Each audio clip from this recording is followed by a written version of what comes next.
Ինչ է առողջական տագնապ։ Առողջական տագնապը մի վիճակ է, երբ մարդը անընդհատ անհանգստանում է իր առողջության համար, նույնիսկ հիմքեր ունենալով, որ իր հետ ամեն ինչ նորմալ է, բժիշկները ասում են, որ որևիցե վատ արդյունքներ չկան։ Առողջական տագնապը պետք է տարբերենք առողջական պատասխանատվությունից։ Առողջական պատասխանատվությունը դա նորմալ է, երբ որ մարդը պարբերաբար գնում է հետազոտությունների, իրեն հետևում է, սակայն առողջական տագնապը ինչու է այդքան վատ,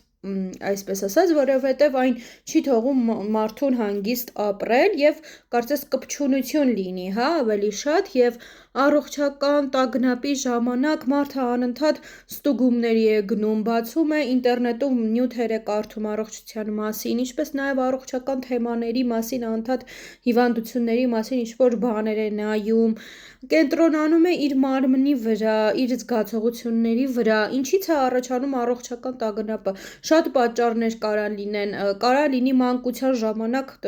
ծանր փորձառությունները, հիվանդություններ ունենալը մանկության ժամանակ,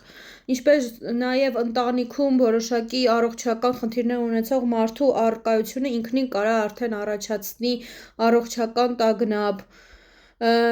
Առողջական տագնապի պատճառ կարա լինի սթրեսը, երկարատև դեպրեսիան, տագնապային խանգարումները կարան լինեն, այսինքն տագնապ ունեցող մարդը արդեն իսկ կարա ունենա նաև առողջական տագնապ, ինչպես կարող ենք առողջական տագնապը հաղթահարել։ Նախ եւ առաջ պետք է ընդունել, որ մեր մարմնում կարան լինեն ինչ-որ զգացողություններ, մարմին է, հնարավոր է ցավա եւ այլն ինչ-որ այդպիսի բաներ լինի։ Եթե չկան որևէ կրծքավանդակի ցավ, արյունահոսություն, ուժեղ ջերմություն, պետք է ընդունել, որ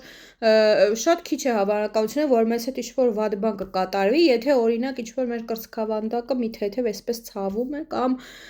մի թեթև կարող է մրսել ենք, ջերմություն ենք ունենում։ Հաջորդ քայլը չպետք է մենք անդադ մտնենք ինտերնետի մեջ եւ կարդանք, չգիտեմ, արհեստական ինտելեկտին բաներ հարցնենք հիվանդությունների մասին, որովհետեւ արհեստական ինտելեկտը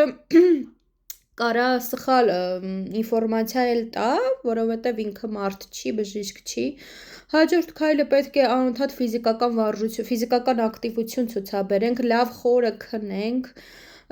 որովհետև խորը չքնելով, ֆիզակտիվություն չանելով, տագնապային ֆոնն է բարձրանում, ինչն էլ կարա ուժեղացնի մեր ուշադրության կենտրոնացումը մեր մարմնի զգացողությունների վրա։